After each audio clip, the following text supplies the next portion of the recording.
Karibu tena katika kipindi cha Movie Premier. Tuna habari nyingi zinazohusisha tasnia ya filamu hapa Tanzania. Pia tunakutaarifu ni sinema zipi zimeingia sokoni na movie zipi ambazo bado hazijatoka na kuingia sokoni. Yaliyopo leo: filamu ya Sweet Liar iliyotengenezwa na Mwembe Chai Production na kuwashirikisha wasanii Stella Prem Site, Lucy Sylvester na Ndanda Kosovo. Pia kama kawaida utashuhudia matangazo matano ya sinema ambazo zipo na zinatarajia kuingia sokoni.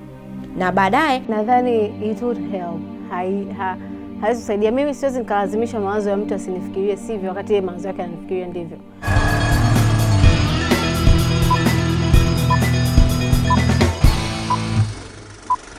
Una shape nzuri, una macho mazuri, una lips nzuri. Katika filamu ya kwanza ambayo tumeweka katika uchambuzi ni filamu ya Sweet Liar iliyotengenezwa na Mwembe Chai Production na kusambazwa na Stepsi. Sinema hii imeongozwa na mwongozaji wa kimataifa Haji Adam. Sinema ya Sweet Liar inaelezea maisha ya wanandoa, usaliti, mauaji. Sinema hii ina maudhui gani? Sweet Liar ni sinema yenye tofauti kubwa sana, tena sana, na sinema zingine ambazo zimetoka katika kipindi cha mwaka huu wote na mwaka jana pengine pia. Watanzania na watu wa Afrika ya Mashariki mimi wananijua kupitia sinema za mapenzi, na ukirudi mitaani huko kote wanaita Sharukani wa Kitanzania, na mimi nawapigia saluti na furahia jina lao kwangu. Nilitaka kumsaidia mwanamke juu ya mwanaume sisi, kutokana na namna tunavyoweza kukengeuka aidha kwa tamaa ndogo tu, au ukamuona huyu uliye naye amepitwa na enzi na unahitaji kitu kipya. Sinema hii imehusisha wasanii maarufu kama Mzee Jengua, Hashim Kambi, huku msanii chipkizi Stella Prem Site akiibeba filamu hii kwa kuigiza kama mwanamke aliyesalitiwa na baba Haji. Sawa basi, nisubiri, sichukui muda narudi hapo nyumbani, na hata mimi pia nimekumisi pia. Haji Adam, katika filamu ya Sweet Liar umeigiza kwa kutumia jina gani? Mhusika mkuu katika sinema alijengwa anaitwa Adam. Huyu ni kijana mwenye miaka 36. Alitakiwa kuonekana mwenye wajihi kidogo, kama mtu mwenye kujiweza na mwenye kufia mapenzi. Katika filamu ya Sweet Liar ni sehemu gani unayoipenda na umeigiza kwa ubora na unaifurahia kila uionapo? Kwa kweli Sweet Liar kila scene ni promo. Unaweza kuweka scene yoyote na kusema tuitazame hii, na inaweza ikakuitia washabiki waje kuinunua. Lakini pamoja na wingi wa scene ambazo nazipenda, kuna scene naipenda sana. Ile scene tumerudi kutoka mihangaiko na yule msichana Kimada Stella, anaitwa Asia kwenye jina la sinema. Tumerudi naye kutembea, kufanya shopping, kuogelea nini, na tulikuwa na kaugomvi kidogo, maana kuna sehemu nilimsifu mke wangu naye alikuwepo, kwa hiyo tulikuwa na kaugomvi fulani. Tuliporudi ndani akawa anataka unyumba. Mimi nikamwambia mbona saizi joto kali sana? Akaniambia hii ipo. Sasa ile staki nataka yangu tulikuwa nikiact pale. Kwa kweli inanipendeza sana, najisikia raha sana kila nikiitazama. Lakini ukiondoa hiyo scene nyingine, ile ni kwenye gari, msiba umetokea, Asia amefariki. Kwa hiyo nika ndani gari naomboleza, Asia jamani, siwe ndoto, usife, amka jamani. Kumbe mke wangu anasikia haya maelezo yangu na machozi nalia pale ndani, akagonga kioo cha gari, kanigongea ili nifungue mlango. Nikaangalia nikaona ni mke wangu, nikatoka, nikawa machozi yanatiririka. Ananiambia mbona unalia? Nikamwambia mimi nini wakati unakuwa unalia? Nikasema sili mimi, sili huko nakimbia. Yaani ni kama serious comedy fulani hivi, lakini ni aina fulani ya uigizaji mzuri. Ni kama classical niseme. Lakini baby, sasa manake itakuwa ni ugomvi uko nakoenda. Jamani, ni ugomvi la wazi kweli mami. Hivi baby, unafanya hivyo sio. Mbona kama unalia? Mimi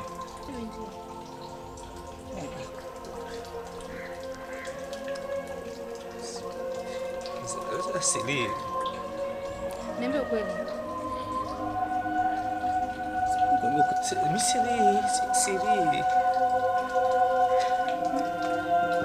sili.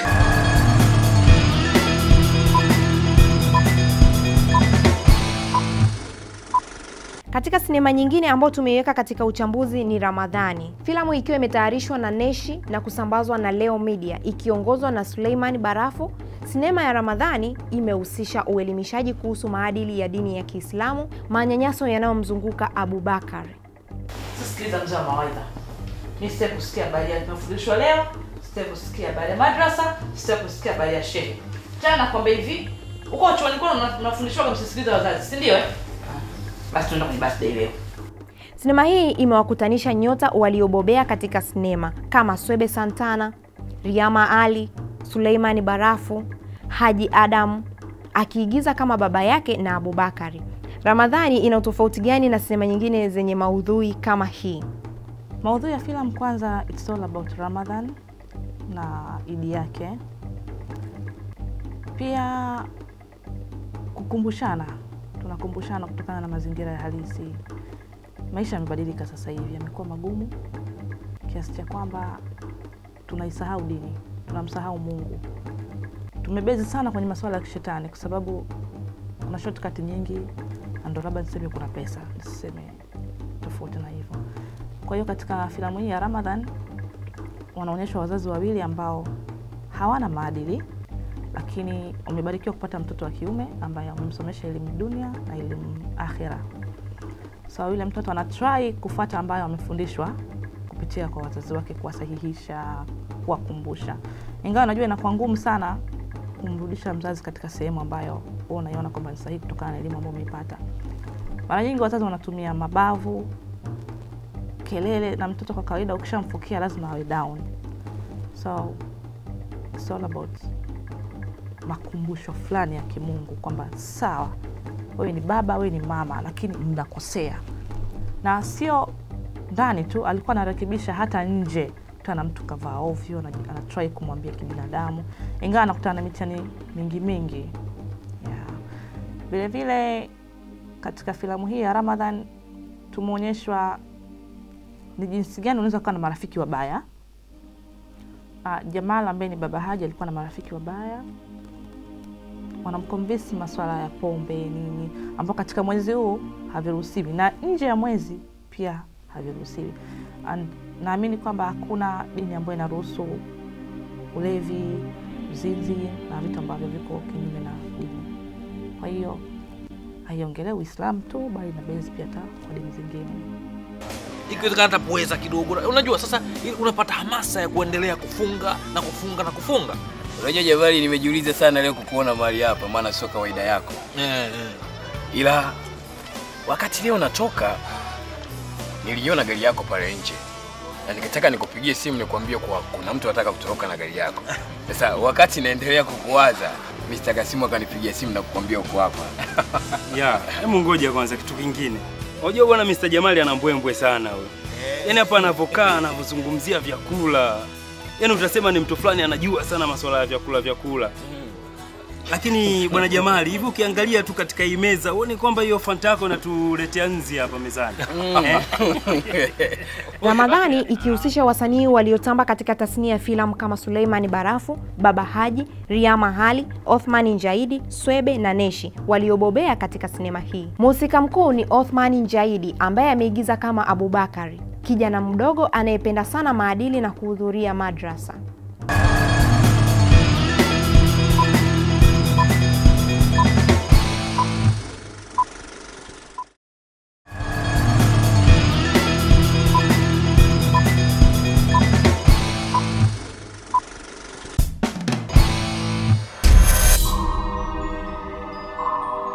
Alifanya kazi kwa bidii kwa ajili ya matibabu ya mama yake. Ila atibike zinahitajika shilingi 500,000. Lakini jitihada zake hazikuzaa matunda. Atafanya nini? Siku moja anakutana na rafiki yake wa zamani na anamsaidia kutatua matatizo yake. Unajua binadamu tunatofautiana sana. Lakini baada ya kupata pesa, watu walimponza na kuyaharibu maisha yake. Tumia pesa ikuzoee. Je, nini kilimtokea na pesa zake? Na nini kinachoikumba familia yake. Hii nyumba mama nitauza, cha dhuluma inaenda cha dhuluma. Je, atarudi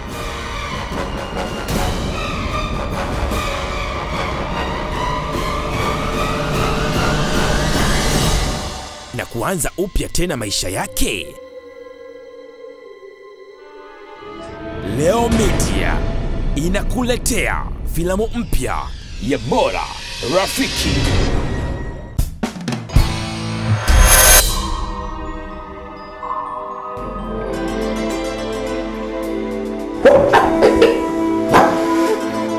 It goes close. Kumbuka kwetu hapa. Mzee, usitafute matatizo. Basi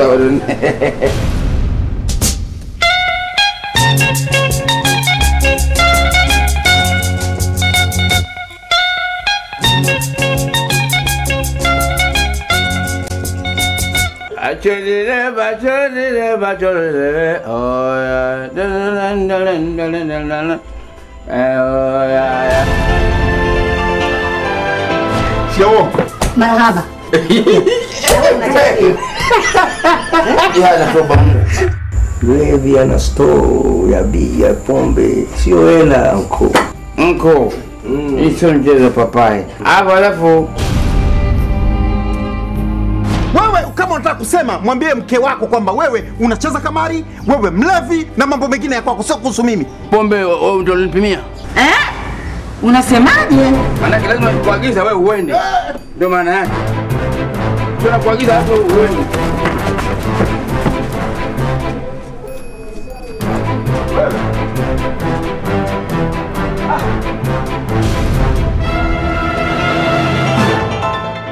Actually, I'm living far from here. It's just a few blocks from here. Sasa utaanza kunitukana baba kwa sababu gani unajua? Unajua kama hujui kizungu sana usiweke sentence ndefu. Aya. Nakuamini mzee. Past tense unaweka perfect unaweka future. Unanitazamani? Nakutazamani na macho, kwani unatazama nini? Pua zangu ndo zilizokuona. Nimekaa Uingereza kwa muda mrefu and Kiswahili yangu is not good as yours. Nakipenda Kiingereza kisa sikijui sababu kizungumza Kiingereza kama mchanganya. Hii habari ya box for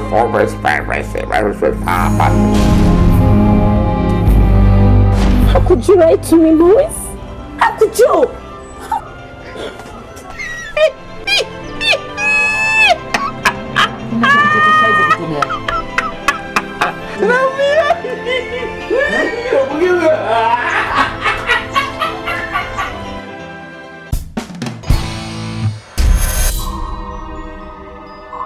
Kitu ile nataka ni kupata hiyo kitu iko ndani.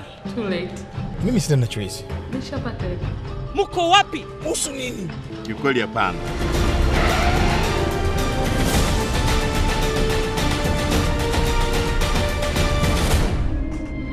Kuna jambo kubwa sana nyuma yake. Ni mke wangu anahusika. Siwezi nikamsahau mwanamke ambaye ametoa moyo wangu.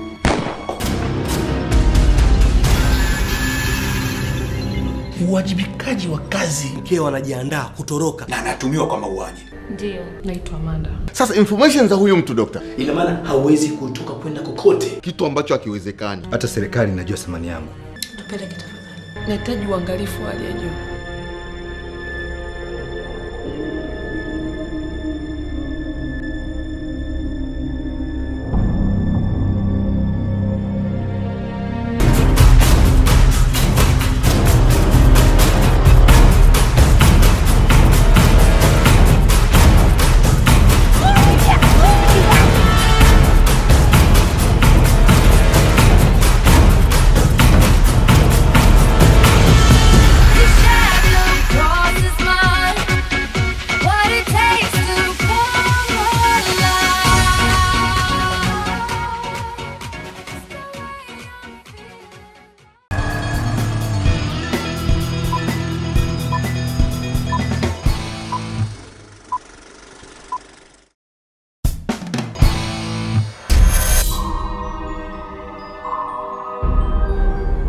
Sio kila kizuri unakula na nduguyo. Alikuwa mbogo alipobaini ndugu yake anakula cha kwake. Jana, kuna mdogo. undugu ukasambalatika, damu ikamwagika.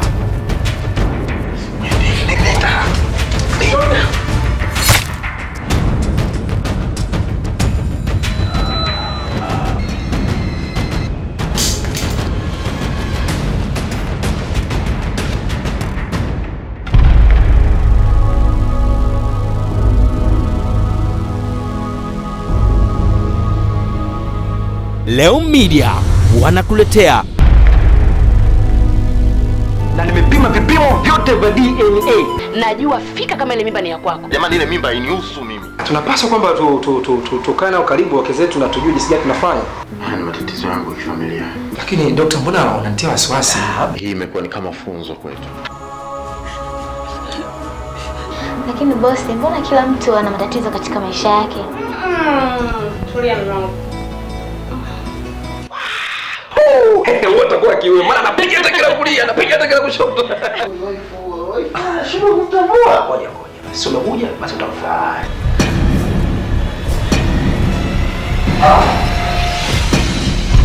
Black T-shirt.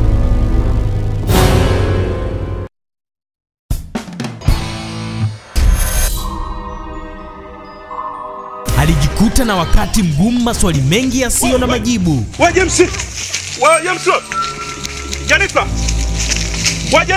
Mtakuwa mkilala humu, mkishinda humu, kila kitu kinafanyika humu. Safari ya maisha ikawa ndefu pasipo kujua tamati. Yaani mmependeza kweli kweli. Kama wewe utafikiri malaika. Sawa, ninaibia pala kuna kosa yule mama Kipotika. Kule ndo kwenda kinyume na matakwa yangu mimi. Mama kuna nani? Aliipenda familia yake.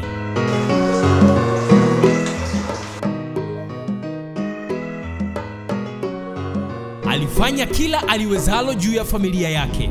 Adam, stop it. Walitoka wapi? Wako ndani. Je, familia ilirudisha upendo aliyouhitaji? Yaani nina furaha kweli kutoka kwa watoto wangu. Sisi wanao. Nasema hamjambo. Hivi mama. Tunataka nini sana swali zile? Hatuna nguvu za kichawi sie, wala hatuna uwezo wa kutengeneza madini au mahela mengi. Nataka uje tutengeneze familia pamoja. Lakini kumbuka, ukimwambia mtu mwingine au kaitaarifu polisi, na kwa pia kutowaona watoto tena. Nyinyi sikilizeni, mnatakiwa mfuate kila ninachokitaka mimi na mkitii. Basi hivyo mtanichukia. Zaidi tunakuchukia sasa hivi kwa kututega na kutufungia rumani. Na bado Leo Media inakuletea toka nje, nitakupiga risasi nikutawanya uongo wako. Tuna msindo. Usikurupuke. Vyote unavyofanya mimi najua. Nikwambia kitu gani? Kesho tunafunga ndoa nyumbani. Naitwa mchungaji Christopher kutoka Diocese ya Kati. 5 Days Family. Tumuombe yeye atujalie upendo katika familia yetu. Coming soon.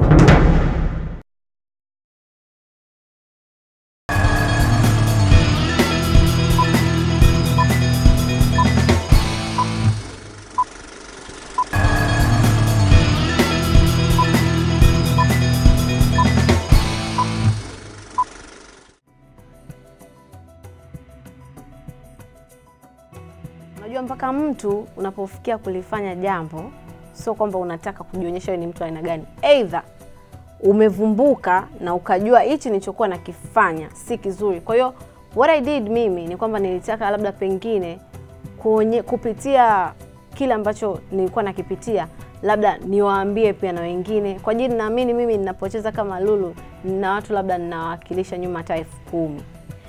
Sikuogopa kama ningejionyesha mimi ni mtu aina gani, lakini nilikuwa proud kwamba at least watu wangeelewa nimejitambua na nimeona kile ambacho nilikuwa nakifanya labda si kizuri. Lulu wa sasa ni Lulu mpya, sio yule wa zamani, ni Lulu mpya. Namshukuru Mwenyezi Mungu, amesikia maombi yetu. Lulu kawa Lulu mpya. Watu waliokuwa wanafikiria zamani wanasema Lulu. Safari hii watamuona Lulu kwamba huyu ni Lulu mpya. Actually mimi kitu ambacho labda ni tatizo zaidi labda ni kesi ambayo nilikuwa nimeipata. Lulu kabla hajafikisha umri huu ambao anaelekea kuwa mtu mzima, alikuwa ni msumbufu sana. Kimwambia saa nyingine anakuwa kusikii, na kimbizana naye. Unaenda huku unapiga huku. Nilikuwa namfuata sana Dr. Cheni kunisaidia yani wakati anatoroka sometimes anaenda zake klabu bila kuaga, ulali usiku kwa kweli. Unakuwa unafikiria mtoto wangu yuko wapi. Mara nyingi nilikuwa namtumia baba yake mlezi Dr. Cheni kunisaidia kumfuatilia kwa sababu alikuwa anamsikiliza sana. Mtu wa pili ambaye nilikuwa namtumia mara nyingi, ambaye kwa wakati huu Mungu ametangulia mbele ya haki, ni mwanangu marehemu Steven Kanumba. Nadhani it would help. Haisaidia. Mimi siwezi nikalazimisha mawazo ya mtu asinifikirie sivyo wakati yeye mawazo yake ananifikiria ndivyo. Mimi kwa ananifikiria sivyo, namshukuru Mungu. Kwa ananifikiria ndivyo, pia namshukuru Mungu. The end of the day, Mungu wangu anajua na atanihukumu sawa sana kile ambacho anakiona yeye. That's all. Mimi kumfahamu kwangu Elizabeth Michael kabla hajajulikana kwa jina la Lulu wala name, nilikutana naye maeneo ya Tabata, na nafikiri kipindi hicho ndio wao walikuwa wanaishi maeneo hayo karibu ambapo na mimi nilipokuwa nakutana naye mara kwa mara. Mimi nilikuwa nimeanzisha kuna kitu kinaitwa Bonanza, inafanyika pale Tabata Dar West. Kipindi hicho nilikuwa natafuta vipaji vya watu mbalimbali.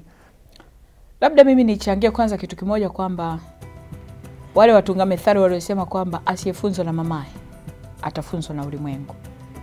Na wanasema samaki umkunje angali mbichi. Mtu yeyote mwenye mtoto, watu wa psychology wanakuambia mtoto akishazidi miaka 5 kwenda juu, yani kwenda miaka 10, kumbadilisha zile character alizotoka nazo kwenye mwaka 1 mpaka 5, alafu amekuwa nazo mpaka miaka 10, kuzimaliza itakuwa ni gharama kwako. Kwa hiyo kuanzia hapa chini tuanze kuwalea watoto katika misingi inayotakiwa. Simaanishi kwamba mama Kerudu kumlea mwanae. Hakuna mzazi anayependa mtoto wake apotee. Lakini Biblia inasema mlee mtoto katika njia inayomfaa ili mfae hata uzeeni. Sio kwamba halikuwa hamlei, lakini kuna kitu unaweza ukawa unakifanya kumbe ni uharibifu. Mapenzi ya mama kupita kiasi yani ukashindwa hata kuongea kwa mtoto ni uharibifu. Uwe mama unayesema ukweli, uwe mama unayesimamia mambo yote. Hebu angalia mambo ya Mungu bwana. Katika watoto wote waliokuwa wanafika pale katika ile bonanza ambayo nilikuwa naifanya mimi na ile tunaita talent show, Elizabeth si mtu ambaye labda yeye alikuwa anashiriki kufanya jambo, lakini alikuwa anafanya vitu ambavyo nikajikuta nasema mbona huyu kama ana kitu tofauti na wenzake. Nikashawishika kumtafuta mama yake na nikampata. Baada ya kuona yule mama nikajaribu kwenda kumuuliza, nikamwulizia kama huyu ni mtoto wako au ni mdogo wako au vipi. Mama akasema ni mtoto wangu. Nikajaribu kumshawishi. Baada ya kuona yule binti ana kitu mbele, kwa sababu vitu alivyokuwa anavifanya huwezi kusema alikuwa anafanya kama ni mtoto. Alikuwa anafanya vitu kama vya kiutu uzima. Yaani anafanya kitu ambacho anajua kitu anachokifanya. Nikasema huyu atakuwa na kipaji kikubwa tu.